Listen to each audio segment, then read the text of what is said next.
Welcome back. It's lovely to have you here again. Tonight's story is not about survival. It's not about winning. It's about standing still when running was easier.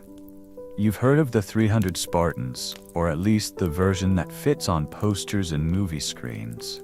The slow-motion battles, the roars, the chiseled warriors who welcome death like old friends.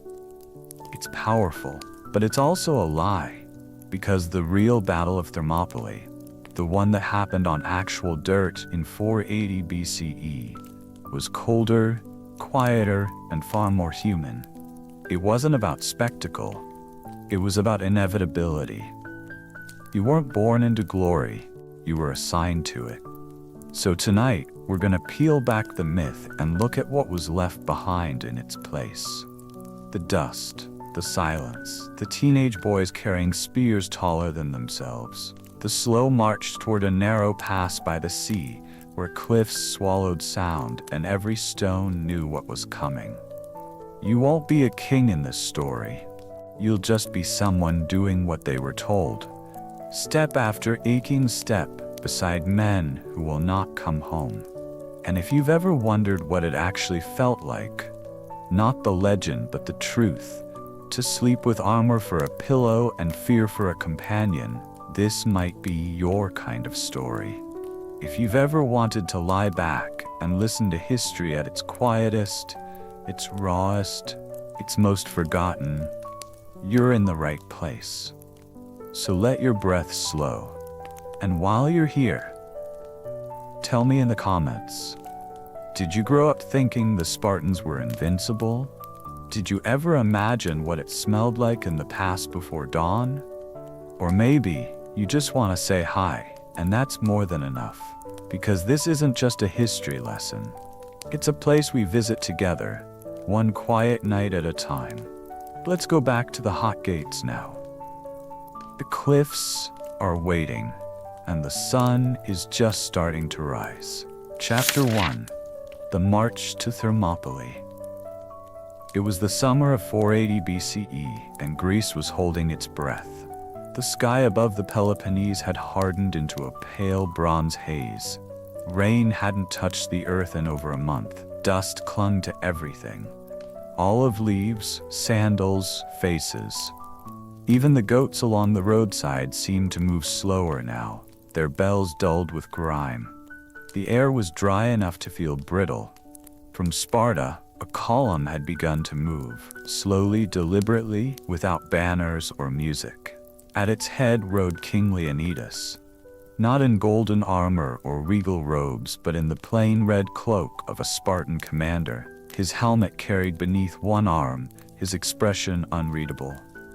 He was not marching toward glory. He was marching toward a delay. Because that's what Thermopylae was meant to be, a delay. A stone in the river, a moment of resistance against the largest army the world had seen. Xerxes, king of kings, had already conquered much of the known world. His fleet had crossed the Hellespont on a bridge of boats.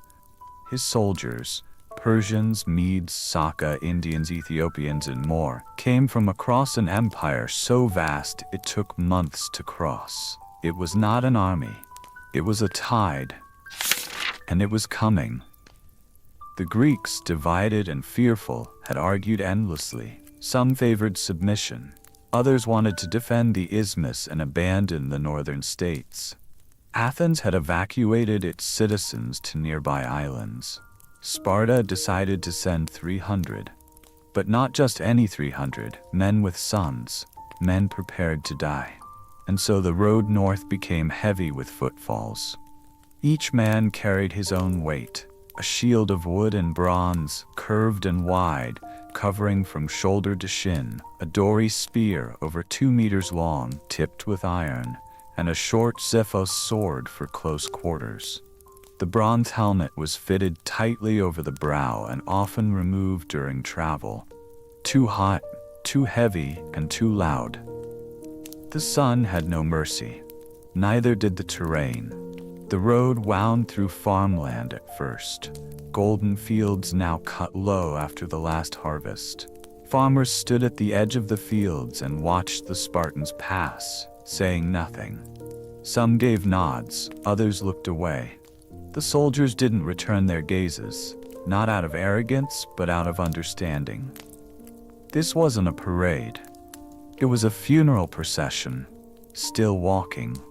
Past the farmland came the dry hills, long ridges of sun-cracked stone where dust coated the tongue and every water stop had to be rationed. The men drank in silence, cupping water from springs into calloused palms blinking into the wind. When they found shelter for the night, they didn't speak. They didn't sharpen swords or chant hymns. They simply rested, ate in silence, and stared into the fire as if trying to memorize its warmth. Among them were boys, some only just turned 16.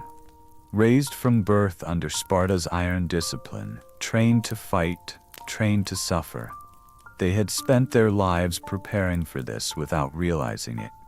Most had never seen real battle. They had sparred. They had endured pain, but they had never felt the cold weight of what it means to march toward something that cannot be stopped. One such boy walked near the center of the formation, shoulders hunched forward, his bronze greaves biting into the soft skin beneath his knees. His red cloak, once new, now hung heavy with sweat and dust. He kept one hand loosely on the leather strap of his shield, the other gripping the shaft of his spear. He did not speak, not even to the boy beside him. He hadn't slept well in days. The ground was hard and his dreams worse.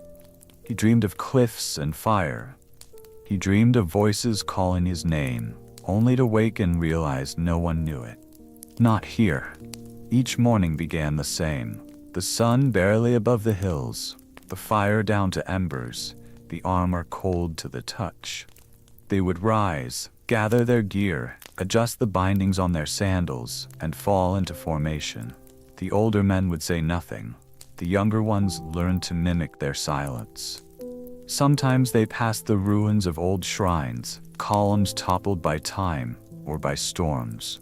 The priests were gone. The altars dusted in old ash. Still, some Spartans would pause, press fingers briefly to the stone. Not for prayer, just remembrance. The further north they went, the more uneasy the ground felt. The air was heavier, the silence deeper. On one ridge, vultures circled. On another, they found the charred remains of a village. Not recent, but not old either. Ash still clung to the beams of a collapsed roof. A clay doll lay half-buried near a dry well. No one said a word. The boy noticed the king more often now. Leonidas did not walk apart. He marched with them, ate with them, rested on the same ground. His face never betrayed emotion. Not anger, not fear, just focus. It was said he had consulted the oracle before leaving, and that the oracle had told him he would die. He did not seem surprised. He only seemed ready. On the 5th day, the sea appeared. From a bend in the road, they looked down and saw it, wide and still, stretching toward the horizon. The sun glinted off the surface, turning it briefly gold. Beyond it lay Asia. Behind it, the Persian fleet. The boy stared at it longer than he meant to. It looked peaceful. He wondered what it would be like to float across it, to leave, to not have to stand where they were going to stand. But that wasn't an option. Not for a Spartan. Not now. That night, they camped near the base of a tall cliff, the wind whistling through cracks in the stone. The fire burned low. One soldier passed around dried figs. Another passed a wineskin. The boy took neither. He sat alone, cloak pulled up around his chin, staring into the fire. He knew they were close. Thermopylae was just ahead. A place where mountains crowded close to the sea. A place where numbers would count for less. A place where they could form a wall of shields and hold it for as long as their bodies would let them. No one said it aloud, but every man and boy knew they would not return. This march was not a journey, it was a preparation, not to win, not to conquer, just to hold.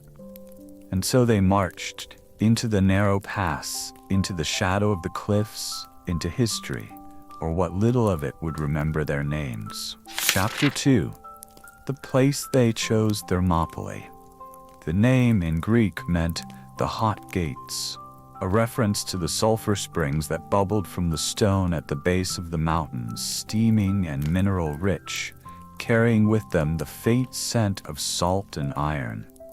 But there was another reason the name had always lingered. It wasn't just the warmth in the water. It was the shape of the land. The pass itself was narrow, unnaturally so. A rugged funnel carved between the towering cliffs of Mount Kalidromos and the dark shimmer of the Malian Gulf.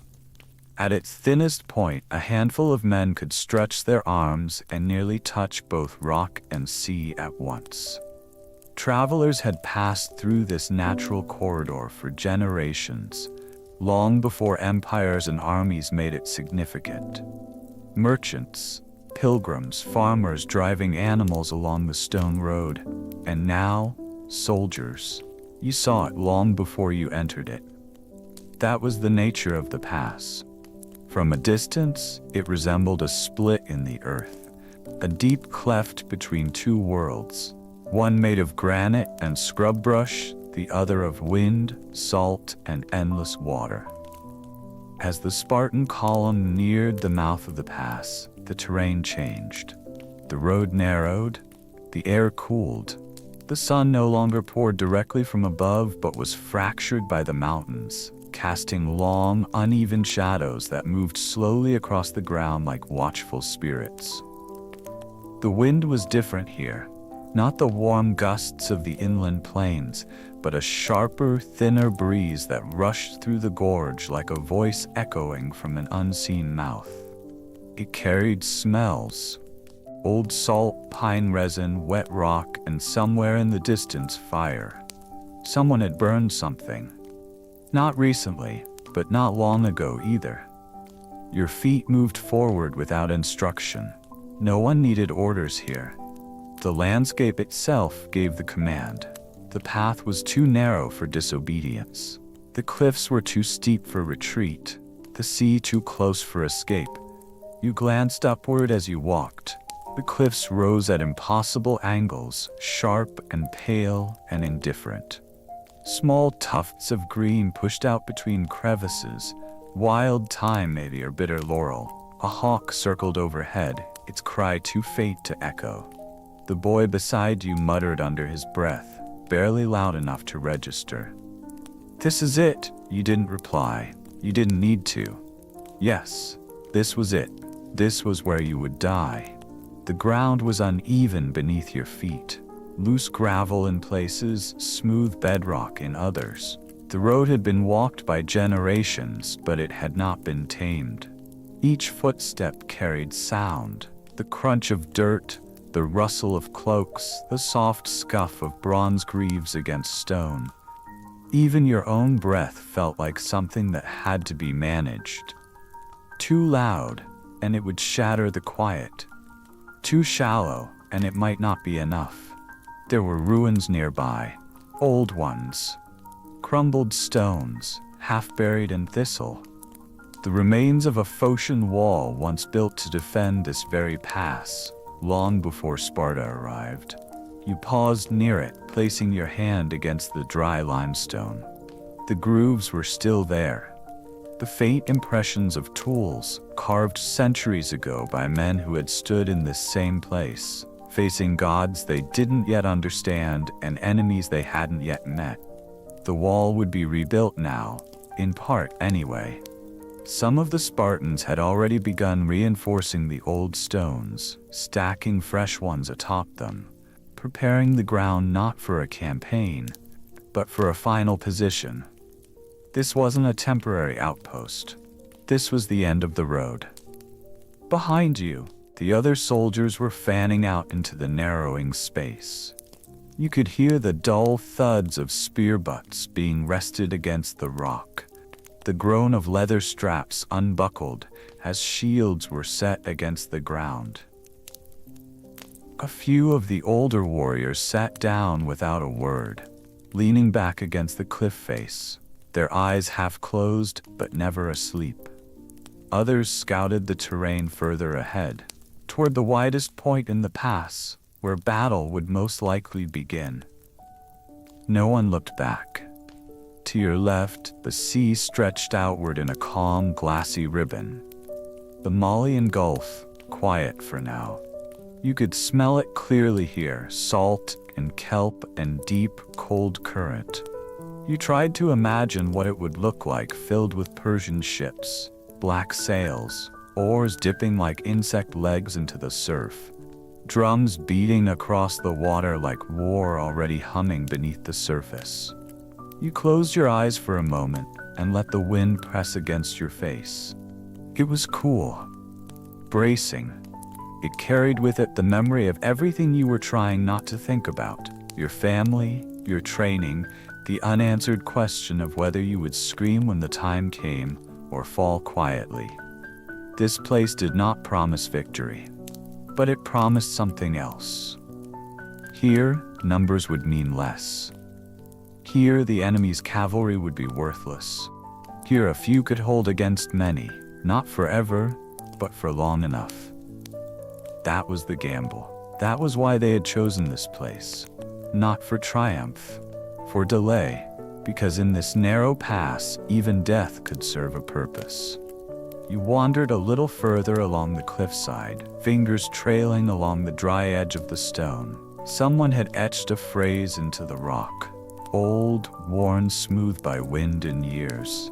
You couldn't read all of it, but you recognized part of it. Malon Labe. Come and take them. A challenge, not loud, just final. As dusk approached, the sun dipped behind the cliffs, casting the pass in a soft, golden haze. The fires were lit carefully, low, shielded from view. Cloaks were drawn tighter, not against cold, but against thought. There was nothing left to discuss, nothing left to prepare. The sea would bring them, the path would hold them, and you would stand. That night you did not sleep, not truly. You lay against the rock, your shield beside you, helmet close. You stared at the stars overhead, which now seemed impossibly still. The pass around you was quiet, but not empty. The quiet was full of breath, of waiting, of the weight of thousands of unspoken thoughts. And somewhere, further up the coast, the drums had already begun. You didn't rise, you just listened. The cliffs were listening too. Chapter 3. When the sea turned black. They had told stories about the Persian army, of course. Men who had seen them claimed the line of soldiers stretched for miles, an endless ribbon of bronze and silk and gold. Spears like stalks of wheat in a harvest that would not end. Archers from distant kingdoms with curved bows, cavalry on tall eastern horses bred for war. And the immortals, the elite guard of Xerxes, faceless behind their polished masks, said to be replaced the instant one fell. But stories are still distant things. Even fear, when spoken, holds a softness. It becomes something that can be shared, laughed off, challenged. In the long days of the march north, the Persians were just that, a distant storm. A shape in the mist. Real, yes, but not yet close enough to darken the world around you. That changed on the fifth morning. You woke to a breeze that felt unfamiliar. It was heavy, thick with the scent of tar and brine and something else. Something acrid, like burned rope or metal left in the sun. It wasn't cold, but it wasn't warm either. Just dense. Like it carried a message. The others noticed it too. You could see it in the way the older men sat up more slowly, in the way no one spoke as they packed their cloaks and checked the straps of their sandals. The silence wasn't new, but it felt different now. like it was no longer a matter of discipline, but necessity. You stood near the outer edge of the pass where the cliff tilted slightly downward toward the sea. The sky was clear, the sun had not fully risen, and yet the light seemed darker than usual. Muted. The horizon was no longer a clean line of blue, it was broken. At first it looked like a smudge, a dark brushstroke across the water. You squinted, trying to make sense of it. But the smudge grew, expanded, shifted, not one thing, but many, moving as one, but not uniform. As the minutes passed, the shape thickened until the truth arrived in your chest, not your eyes. Ships. Hundreds of them. Maybe more. Low, long vessels, rows of oars flickering like insect wings beneath the rising sun. Some flew banners, foreign emblems, gold thread catching the early light. The water around them seemed to tremble. It wasn't just the ships themselves, but their movement, their intent. They were not approaching like merchants or messengers. They were arriving like certainty. You turned your head slightly and saw that the others had gathered as well. Behind you, the formation was quiet. Boys, men, warriors, all standing shoulder to shoulder, not in combat, but in bearing. Some leaned forward, others crossed their arms, a few closed their eyes. No one spoke. This wasn't the beginning of battle. This was the end of wondering. There would be no negotiation, no delay, no retreat, only time now, and the narrowing of it. The Persian fleet did not rush. It moved like a wave, patient, vast, and impossible to ignore. And when the wind shifted again, it brought with it sound, faint, distant, like something remembered from a dream. The beat of war drums, slow, low, deliberate. A pulse across the water, not a rhythm for marching, but for reminding. That they were coming, that they were always coming. You felt it in your stomach first, a tightening that had nothing to do with hunger. Then in your legs, which suddenly seemed aware of how tired they were. And finally in your hands, one of which tightened on the rim of your shield without being told. Nearby, one of the elders, his face lined, his beard graying, leaned on his spear and spoke softly, barely more than a whisper. "This is how the sky turns black." No one replied. The ships didn't stop. Not that day. They kept forming, anchoring, establishing presence. By noon, the coastline looked as though someone had dropped a forest into the sea. Sails and hulls packed tight, hundreds of long, lean forms rocking gently with the current. But it wasn't just the sea. From the upper slope of the pass, where the land curled back toward the north, a dust cloud had begun to rise. Not smoke, but fine, ochre-colored dust.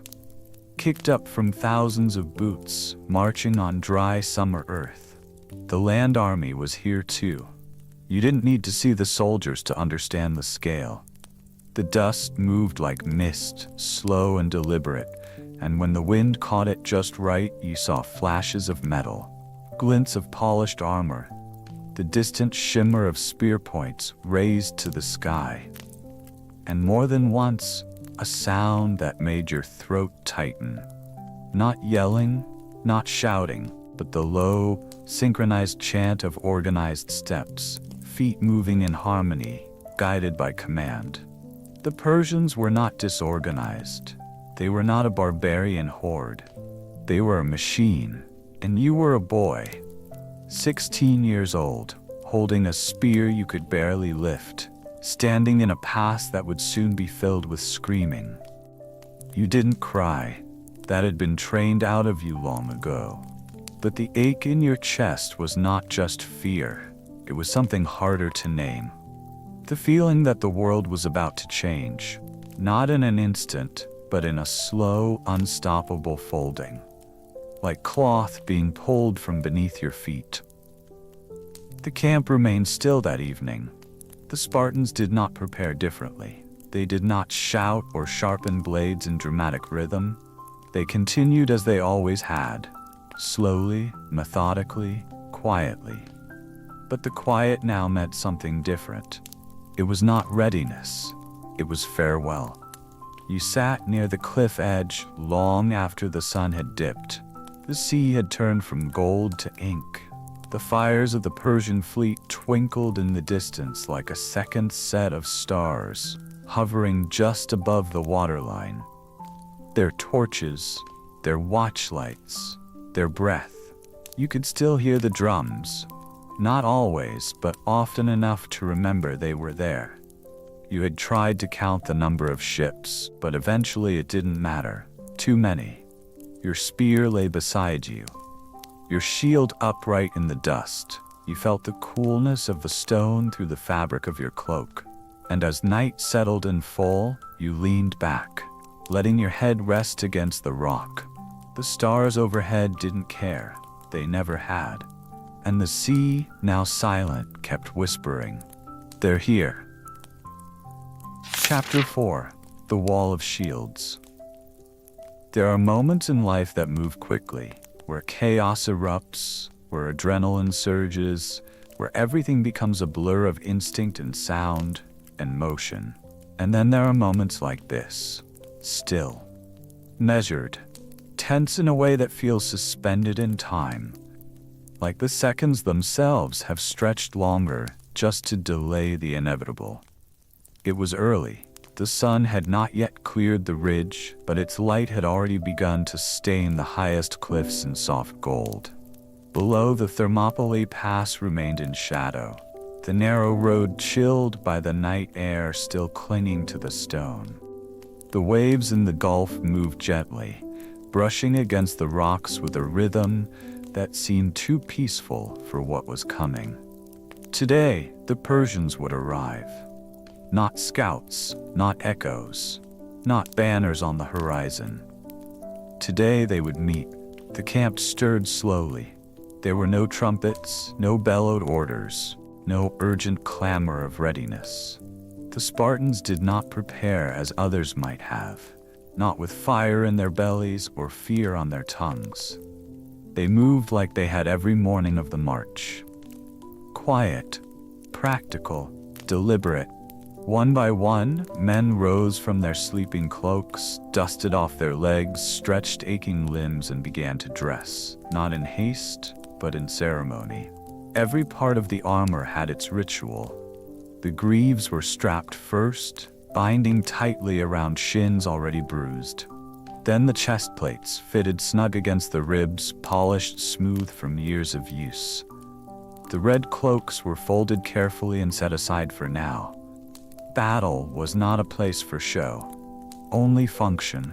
Helmets were slid over brows, chin straps pulled and knotted, eyes narrowed behind the shadow of the bronze.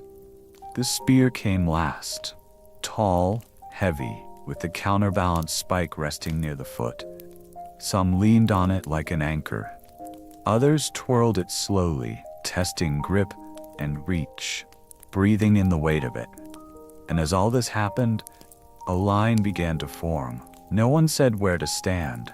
They already knew. Each soldier stepped into his place, shield against shield, feet spaced apart, knees slightly bent. The phalanx, the wall of men, flesh and bronze and will. The youngest stood in the second row. That was you, 16, barely grown, but trained for this since the day you could run. Your shield was large, round, and heavier than you ever admitted. You had carried it for days, but now as you raised it to the proper height and angled it just over your chest, it felt different. This wasn't drill. This wasn't training. This was the thing you had rehearsed your whole life. Now real, now here, now final. The man beside you, older, broader, gave you a glance, brief but steady.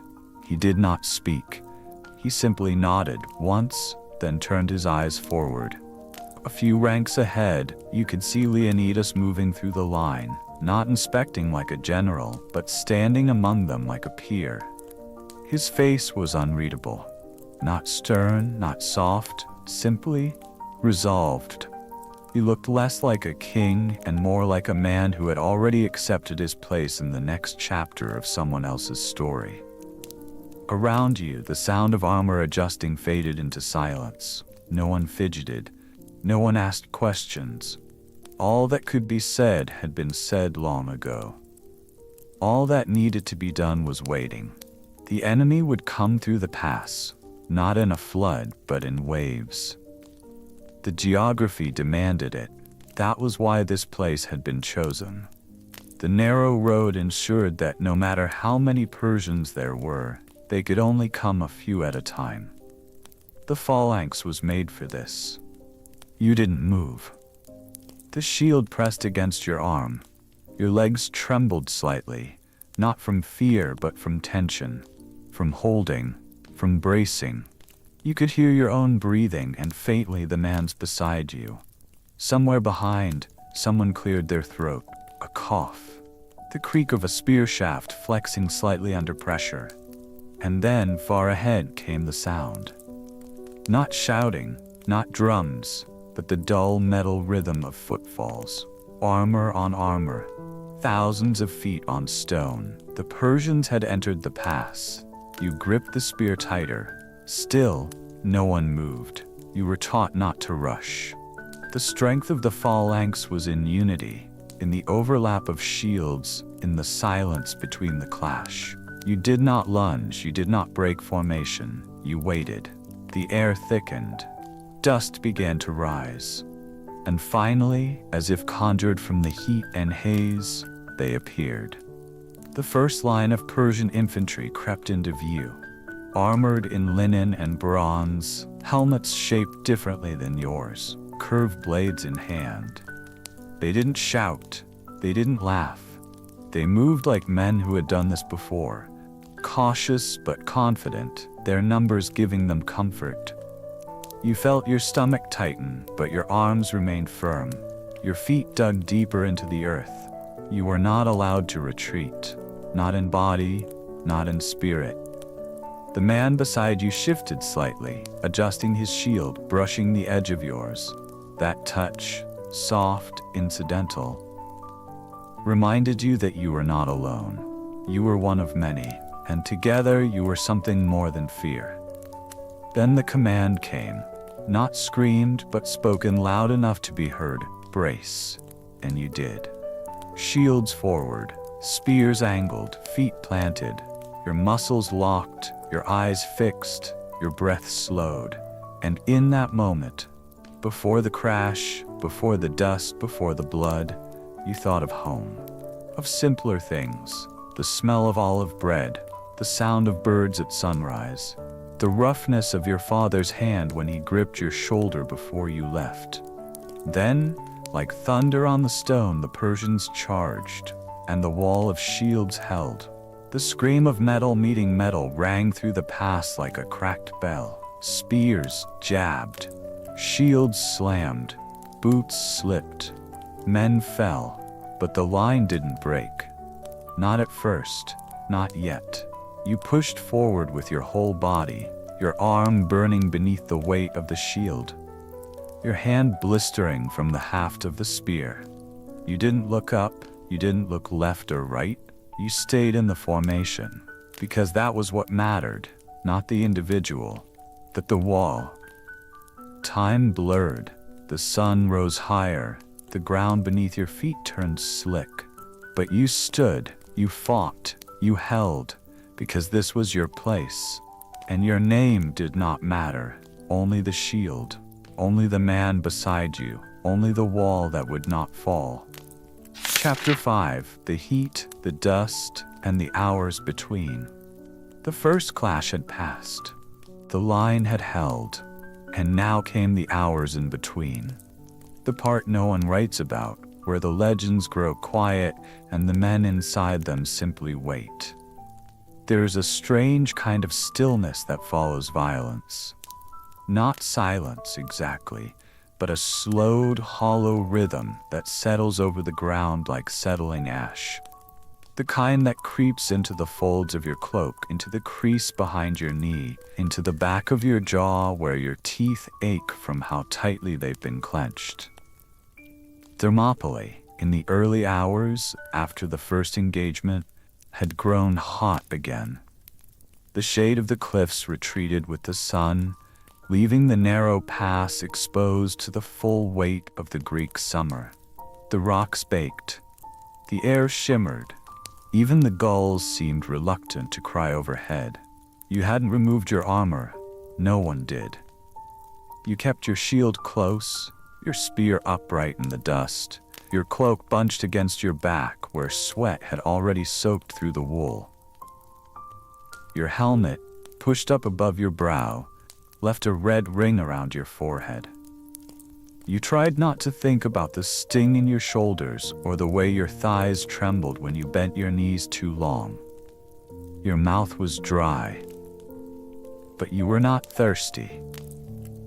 You were simply waiting for the next wave, for the next command, for the next sound that would tell you the enemy was near again.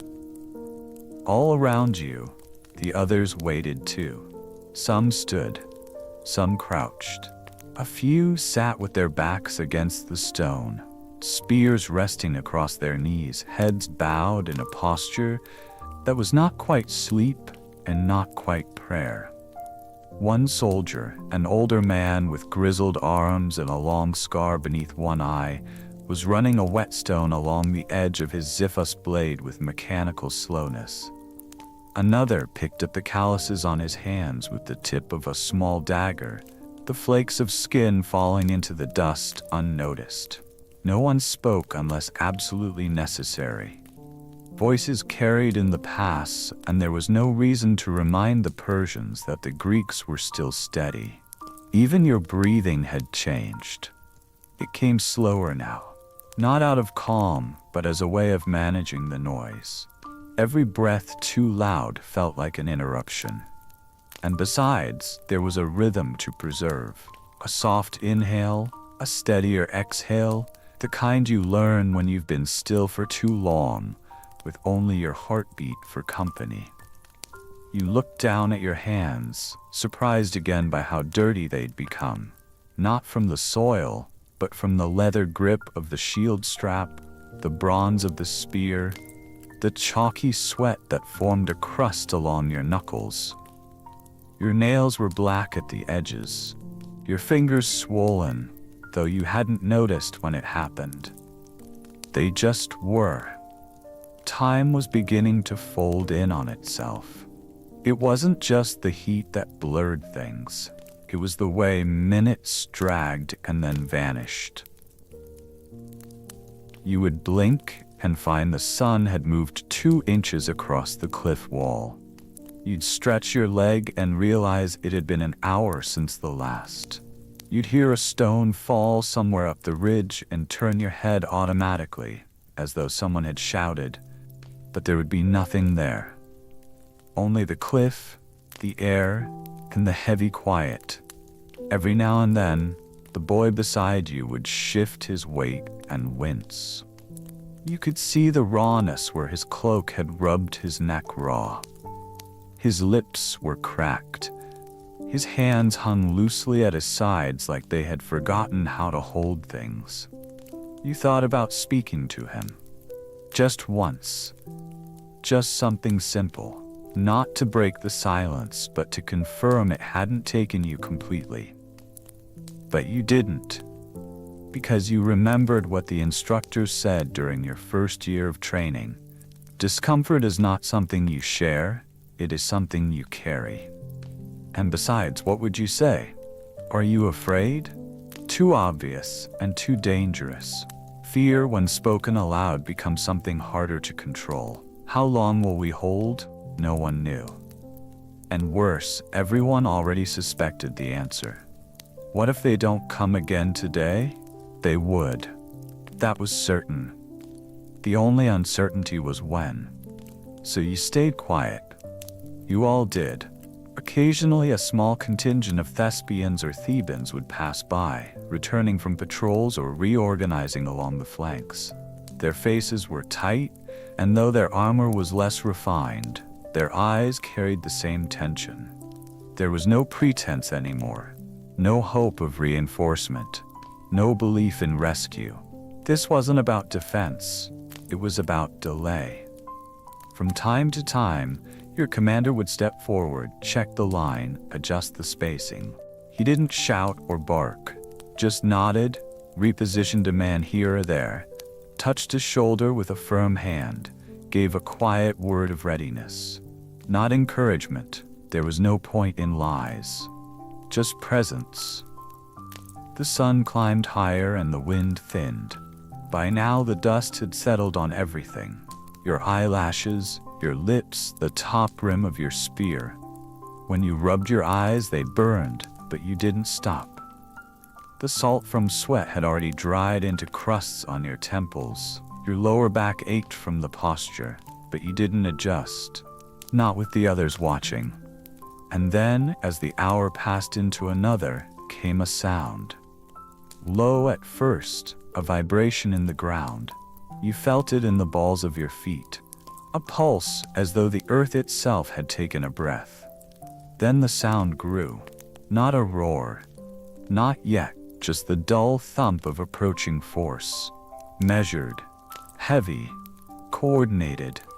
You tightened your grip. A few men in the front lowered their helmets. The shine of bronze dulled in the light, as if the metal itself was preparing to be struck. The boy beside you leaned forward slightly. You did the same. You could see movement again at the end of the pass. First the dust, then the shapes behind it. They were coming, and your rest, the strange stillness of the hours between, was over. No one shouted, no one moved, but the line reformed, breathed, waited. And once again, the shield became your world. Chapter 6. The Second Push. You knew it was coming before you saw it. The dust in the distance told you first, stirred up in patterns you'd already come to recognize, carried low on the wind. It rolled forward like a sigh from the earth itself. No sound yet, just the haze, rising over the past like a memory that hadn't quite faded from the last time. But this wasn't a memory. This was real. Again. The second push. The moment where the enemy returns. Not stronger, not faster, just more. Always more. You could feel the change in the men beside you. Not fear. Not yet. But resignation.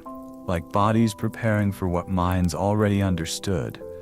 That this was not a battle to win, but a rhythm to endure. The line was already reforming. You stepped into your place without being called. Your feet slid slightly in the dust, where it had mixed with sweat and blood from earlier, forming a chalky film that clung to your soles. The muscles in your shoulders complained as you lifted your shield again, as though your own body had forgotten how often it would need to do this. There was no space for weakness here. You were not allowed the indulgence of pain, not in your arms, not in your ribs, not in your thoughts. The men who had fallen during the first engagement had been pulled aside. Those who could still breathe, those who couldn't, all now folded into the margins. Some leaned against the rock, staring into the middle distance. One sat cross-legged in the dirt, his eyes wide but unfocused, his hands still gripping his spear even as it rested uselessly across his knees. You tried not to look at them too long. You had to stay present. Anchored, the phalanx reassembled in silence. You felt your shield touch the one beside you, that faint brush of bronze on bronze, and knew you were aligned. Your spear angled forward. Your breath deepened. This time, it felt heavier. The air was thicker now. The wind had died down, and with it went the breeze that had once cooled the sweat on your face. Now it clung to you, sticky, sour, hot. Then came the sound. Low at first, not loud, not a roar, not a cry, but a pressure. Like the mountains had begun to breathe. It built slowly, growing with the approaching rhythm of footfalls, the harsh ring of armor swaying in motion, the dry rasp of boots dragging through dust. You gripped your spear more tightly. The first time, there had been anticipation, a kind of dreadful curiosity, a sense of stepping into something unknown. Now, there was only endurance. The knowing of what was ahead made it no easier. In some ways, it made it worse. You understood what the bodies would feel like when they hit your shield. You knew how the impact would shake through your shoulders.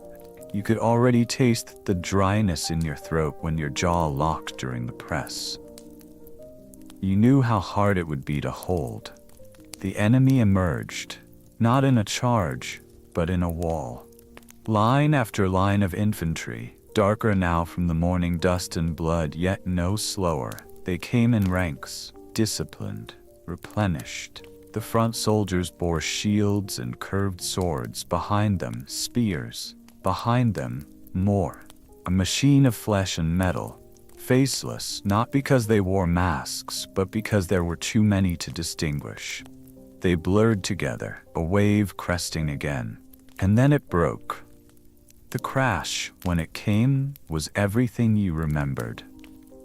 The first strike landed against your shield like a bell tolling from inside your bones. The second came faster. The third knocked your left foot slightly off position, and you corrected without thinking. The press was immediate. Bodies collided. The weight of the enemy slammed into the line, and you leaned forward with every ounce of muscle in your frame just to remain upright. Your spear found purchase, or maybe it didn't. You couldn't tell. You jabbed when you could, braced when you couldn't. The man in front of you staggered and you moved into his space. The shield wall closed around you. It wasn't combat in the sense of clashing blades and shouted names. It was noise, heat, pressure. Someone screamed. You don't know if it was yours or theirs. Someone fell. You don't know which side. You felt something strike your helmet. Not enough to break it, but enough to jolt your teeth. You grunted, shifted, reset your stance. The dust kicked up again, stinging your eyes and sticking to the sweat on your neck. Your ribs hurt. You'd been elbowed or maybe slammed into from the side. Your shield edge scraped your forearm with each shift. There was no room to fix it. You held. You pressed. You pushed forward when the line surged. You gave ground when it was forced. You bent when you had to, not to retreat, but to last. The heat grew unbearable. Time slowed. A bird passed overhead, unnoticed by anyone but you. A black shape against the sun, gliding without effort. You wanted to hate it, but couldn't. It belonged to another world, one without the rhythm of impact and breath and grit grinding in your teeth.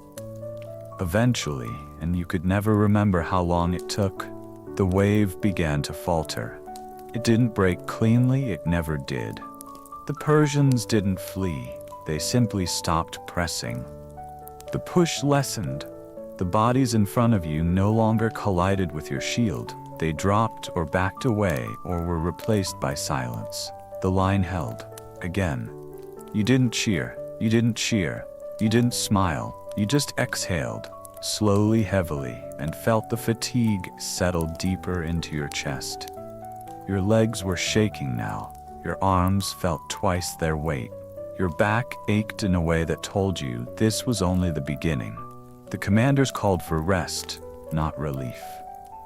There was no relief here, only smaller pauses between bigger efforts.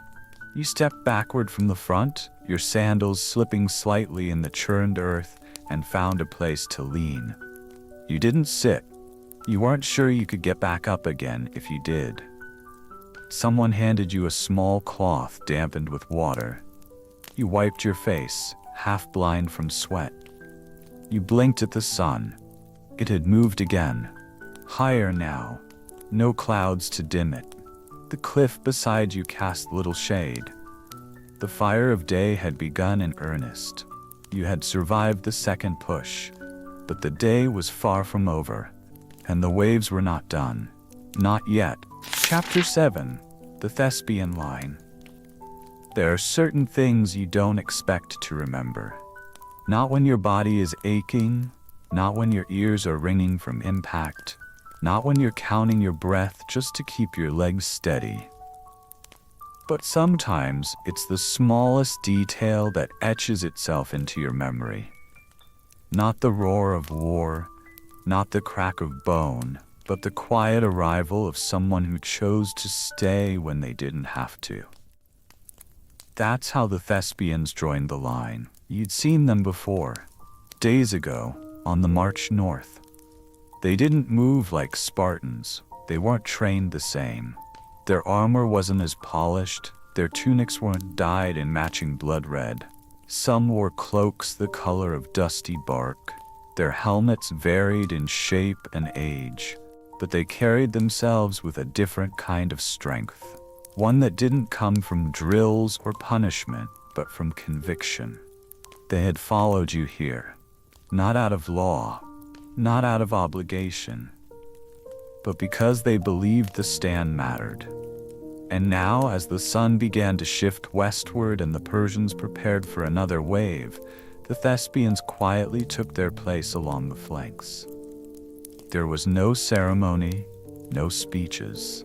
They stepped into the phalanx with a calmness that didn't pretend to be courage, just acceptance. The man beside you was older than you, but not old. His beard was short and gray at the chin. His armor didn't quite fit, a mismatched set of bronze and leather, and his hands bore thick calluses, the kind that didn't come from sparring, but from lifting stones or guiding plows. A farmer, maybe. Or a stonemason. Someone who should have lived longer than today. He adjusted his grip on the shield and gave you a look. Not to judge, not to reassure, just to acknowledge you. Two strangers in the same silence. You nodded. That was enough. The rest of the Spartans didn't speak either. They didn't question the Thespians' presence. They simply accepted it. A rare thing for men raised to regard others with suspicion. But here, on this edge of death, the lines between cities blurred. In the dirt and the heat, shield met shield. Not as rivals, but as limbs of the same fragile body. The pass was tighter now, narrowed by fallen bodies and churned stone. The Persians hadn't broken through, but they had carved themselves into the terrain. You could smell the blood. It had dried into the rocks, into the leather straps of your sandals, into the hairs along your arms.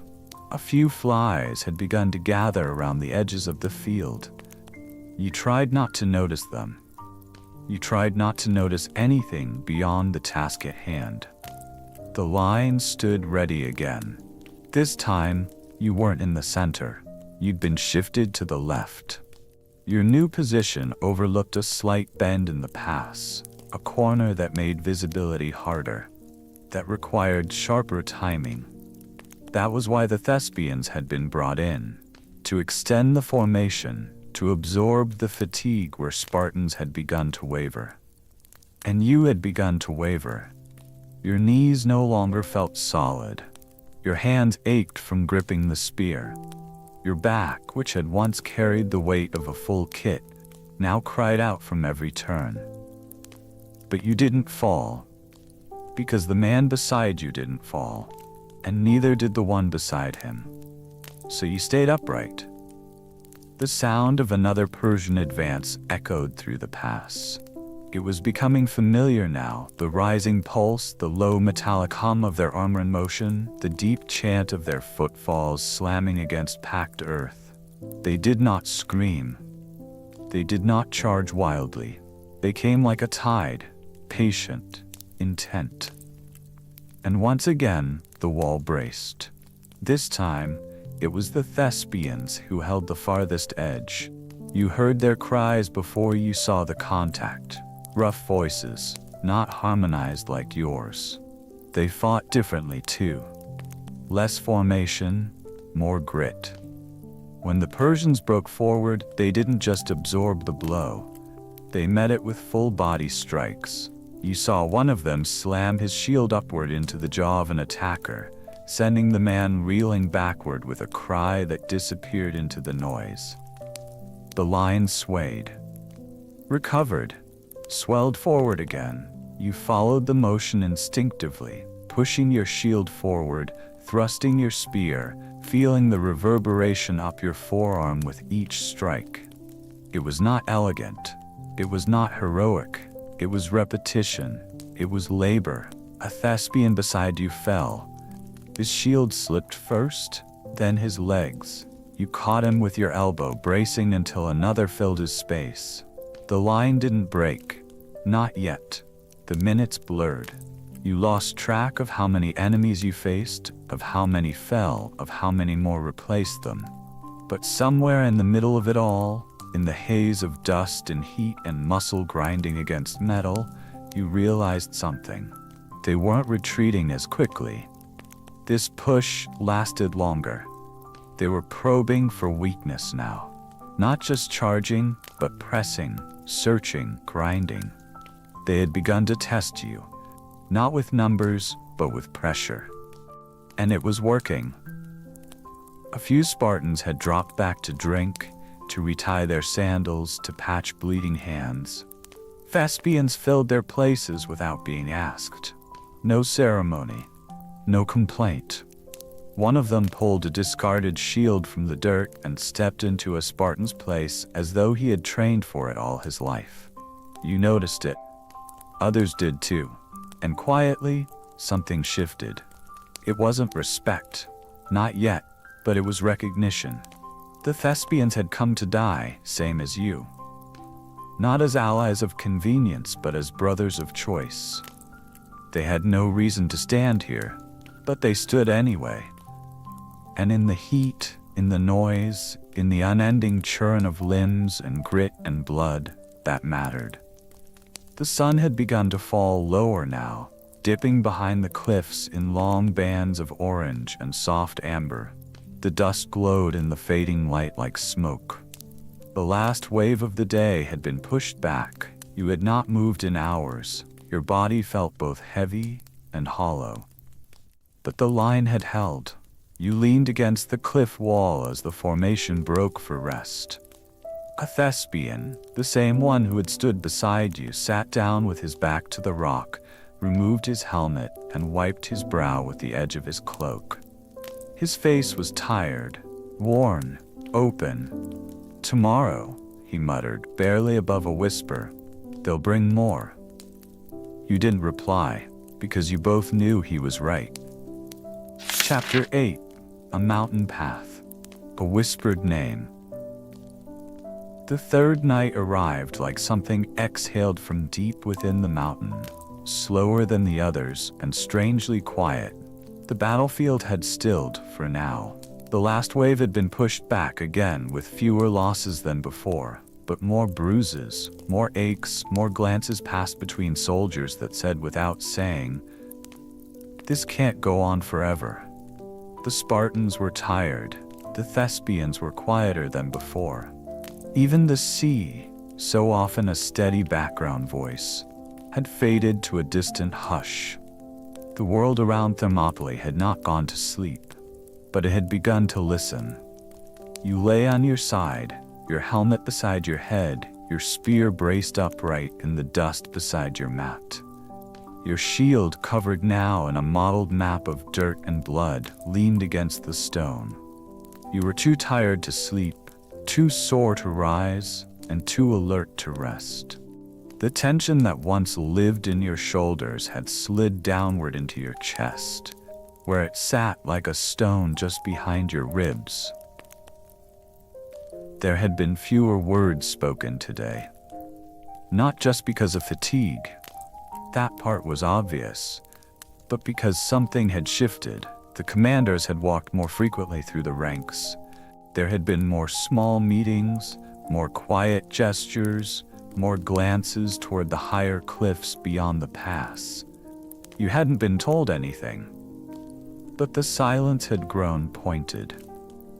A few of the Phocians, Locals from the region, scouts by training, not warriors, had descended from the higher slopes that afternoon with their tunics torn and dust pressed deep into their faces. They spoke in quick tones, gestures pulled tight, but the message wasn't shared widely. You only saw the aftermath. Leonidas speaking with them near the edge of the campfire light, his expression calm yet changed. Not surprised, not angry, something deeper. A calculation, perhaps. The kind of knowing that doesn't ask for answers because it has already found the shape of them. You weren't close enough to hear what was said, but you noticed the direction they pointed. Not toward the sea, not toward the cliffs that had already seen so much, but toward the slope that curled up behind the Greek position. The place most had forgotten because it seemed unreachable. The place they called Thermopylae, the goat path. You'd heard of it, all of you had. It had been part of the reason the Phocians were here in the first place. They had been stationed near the upper trail, placed specifically to guard the route in case the Persians tried something clever. But the truth was, no one really expected it. Not now, not after all this. Why would the Persians climb the mountain when they could throw bodies at the front gate forever? That's what you told yourself.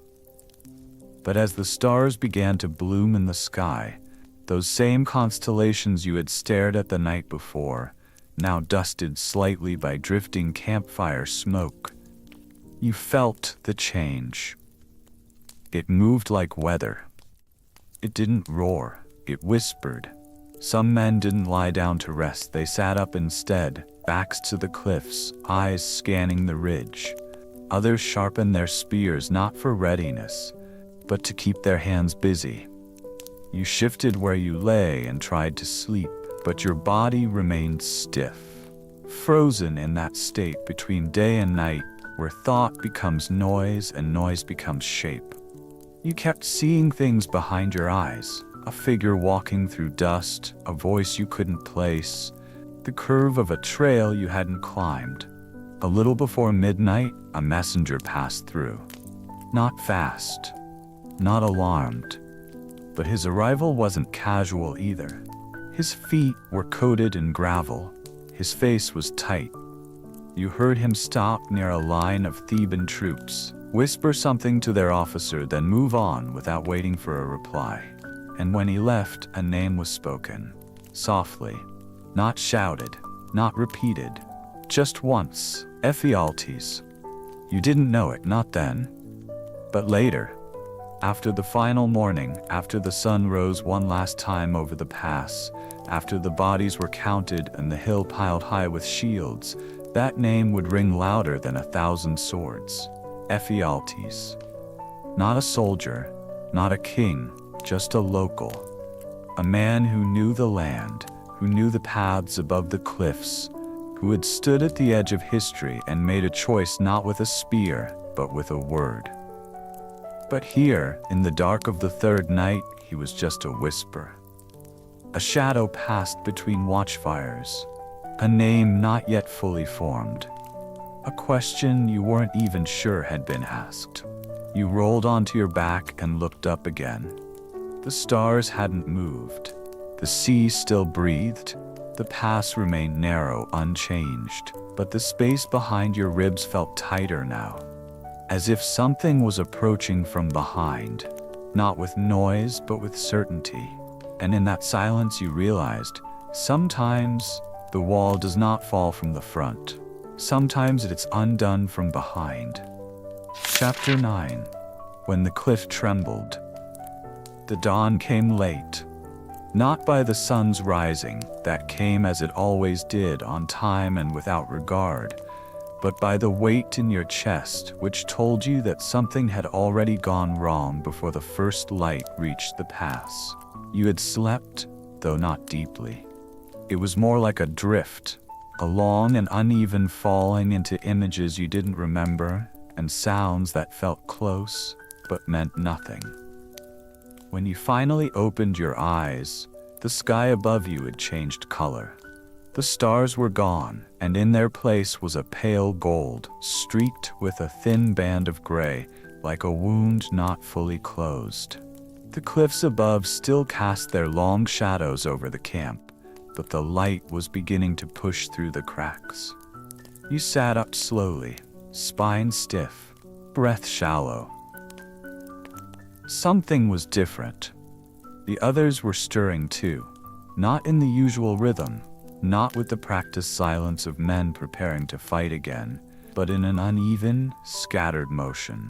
Some were already standing, armor half-draped, eyes fixed not forward toward the sea, but behind, upward, toward the ridge, and that was when you heard it. Not a sound at first, but a sensation.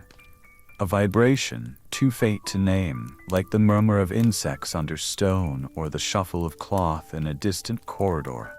It didn't rise in volume, it deepened. A low, persistent presence in the spine, the kind of thing the body notices before the brain. You turned your head slowly toward the slope behind the camp, toward Thermopylae, the path the Phocians were supposed to guard. It was a jagged, steep trail that wound through the rocks and trees, invisible from the sea and mostly forgotten. The kind of place goats used, or messengers too desperate to risk the road. And now it was breathing. You couldn't see them, not yet, but you could feel them.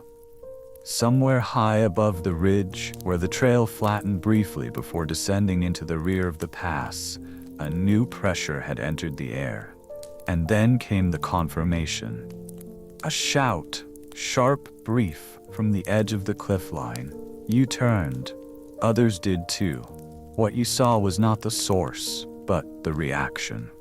Two scouts sprinting downhill, helmets glinting in the rising sun, kicking dust in every direction. One stumbled, caught himself, and kept running. Behind them something moved. Dark shapes. Flickers of steel catching the light. You rose, the others followed. By the time the first word passed down the line, rear flank, the truth was already washing across the camp like cold water over embers. They had been betrayed, not by numbers, not by noise, but by knowledge. Ephialtes. His name had not yet been shouted, but the path was real, and now it was alive with motion. The Immortals, Xerxes' elite guard, 10,000 strong and trained for silence, were making their way down the slope. They were behind you now. You looked around and saw the recognition dawning in the faces of the men beside you. Not fear, not exactly, something quieter, a kind of terrible clarity. You felt it in your own bones. The way your hands began to move, not from instruction, but from understanding. You reached for your helmet, tightened your sandals, adjusted the strap on your shield. The line reformed, but this time the shape was different. There would be no retreat, no regrouping. The pass had become a trap. Leonidas appeared near the center of the formation. His red cloak lifted gently in the wind, torn slightly at the hem, stained darker than it had been days ago. He said little. He didn't need to. His presence was enough. His nods were measured. His voice, when it came, was soft. We hold. Not shouted, not rallied, just spoken. You tightened your grip. The Thespians did not leave. They had been given the chance. Leonidas had sent messengers, offered release. Go now. Take the slope south. Live if you can. Some did. The Thebans chose to remain under their own command, though few among you trusted their reasons. But the Thespians, they stayed. Their commander, Demophilus, stood to your right now. He had fewer men, fewer spears. Their shields bore less polish, but their eyes did not wander. They had chosen their place and planted their feet. The rear guard was forming. You stepped forward into the second row. Behind you, the noise of the cliff grew louder. It was not shouting. It was motion. the kind that echoes differently, from above, from behind, from a place the mind is not trained to expect. The kind of noise that changes the shape of hope. You saw the faces of your peers, men you had marched with, fought beside, sat beside in the dark. You noticed things you hadn't before, a scar on a jawline, a missing tooth, the way one of them always rolled his shoulder twice before lifting his spear. You had never learned all their names, but you would die beside them. Leonidas moved again, this time toward the front, the curve of his shield catching the early light. He looked back once, toward the path, toward the slope, toward the betrayal, and then he turned forward. It would happen soon. The Persians would come from both sides now. You would be crushed between the cliffs and the tide. There was no strategy left, only choice, only posture, only presence. And so you stood, the line still formed, still ready, still willing. You looked down at your feet, dug into the dirt where so many had already fallen. You inhaled through your nose and felt the sting of salt and smoke. The sun was rising behind you now, warm against the back of your neck, as if trying to remind you that the world beyond this place still existed. You did not look back, because what mattered now was only what stood in front of you and what stood beside you. Chapter 10. The Last Morning, the Last Push. The sun rose slowly on the last morning, but the light felt different. It was not golden, not soft, not the kind of dawn that brings warmth or clarity or renewal. It was the color of smoke-drenched copper, thin, low, tired. The light crawled over the pass, grazing the jagged edges of the cliffs like it had done every morning before. But on this day, it did not announce a beginning. It marked an ending. You were already awake when it rose. You hadn't really slept, not since the scouts had returned the night before, and murmurs had spread through the camp like cracks forming across brittle stone. There had been no loud panic, just stillness. Long silences broken only by the quiet sharpening of a blade, the sound of a soldier retightening the strap of his sandal, the occasional murmur of a prayer, not to be spared, but to be remembered. The path had been breached. Ephialtes had led the Persians behind you. The immortals had marched through the night, moving like smoke along the Anapeia path, descending now upon the narrow throat of Thermopylae from above. The pass had become a closing fist. The trap had been sprung. You rose with the others. No orders were given. You didn't need them. You dressed slowly, more carefully than ever before. The motions felt different, heavier, sacred. You folded your cloak over your shoulder, not for warmth, but because it had always been worn that way. You fit the bronze greaves to your shins, ignoring the ache beneath your kneecaps. You ran your fingers along the inside rim of your shield, feeling the notches and scratches carved into the wood from 3 days of endless impact.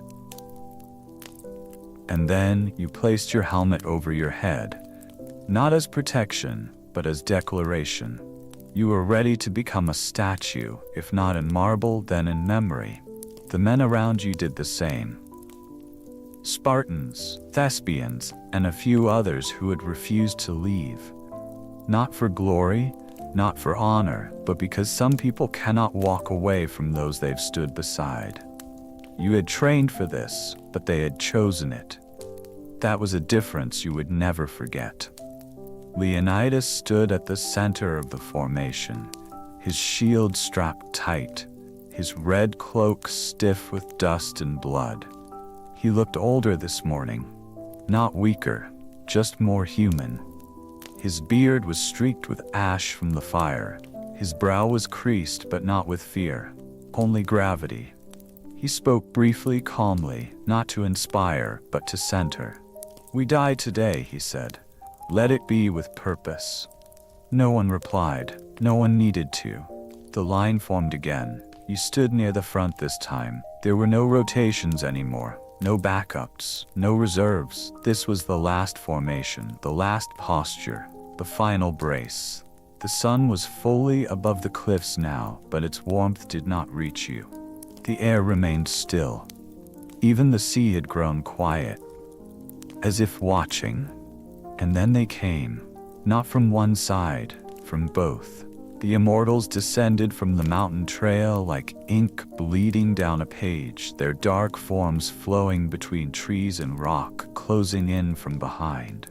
At the same time, Xerxes' main force pushed forward through the narrow road from the front.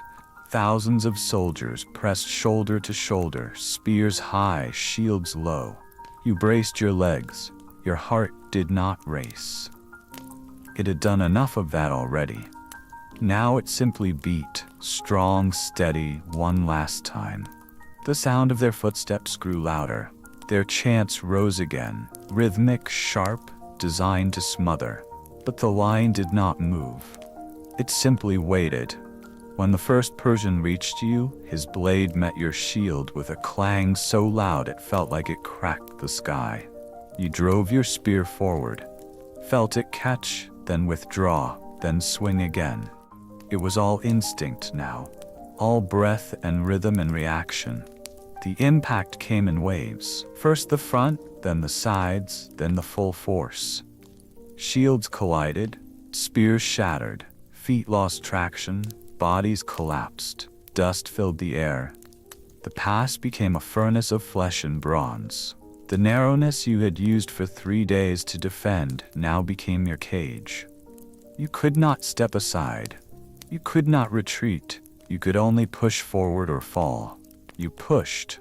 When your spear broke, you reached for your Cephas, the short iron blade at your side. You used it without elegance, without finesse. The blade grew hot in your hand. Your arm burned. Your chest ached from the weight of your shield pressing against your ribs. You saw Leonidas fall. Not with drama, not with ceremony. Just suddenly, the way a tree gives in after standing through a storm. He collapsed to one knee, then the other, still swinging his sword until the final blow took him.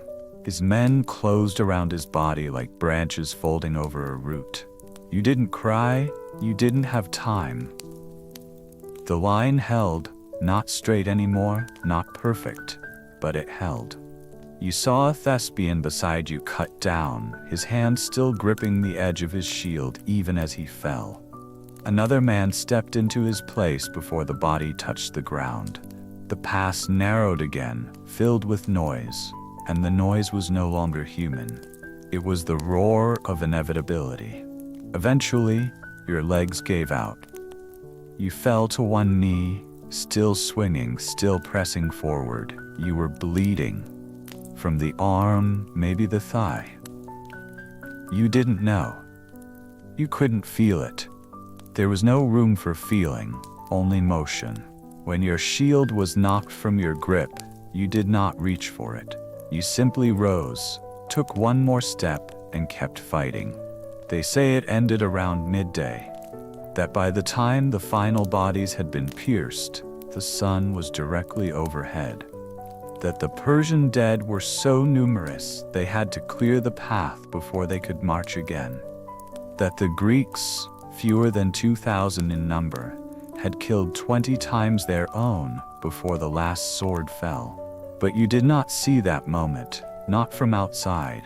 You only knew that the earth beneath your feet became unfamiliar. That the sound in your ears faded, that the weight on your chest finally released.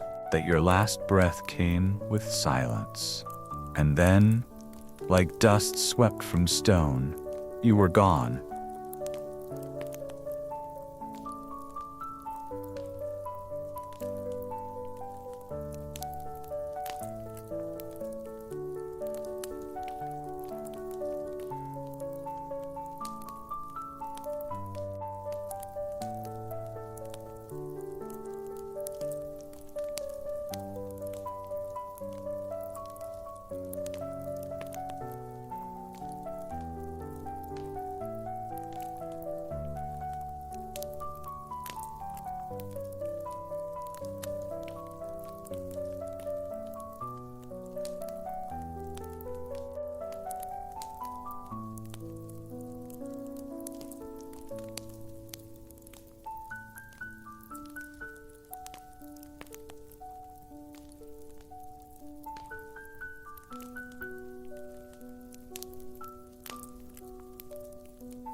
you.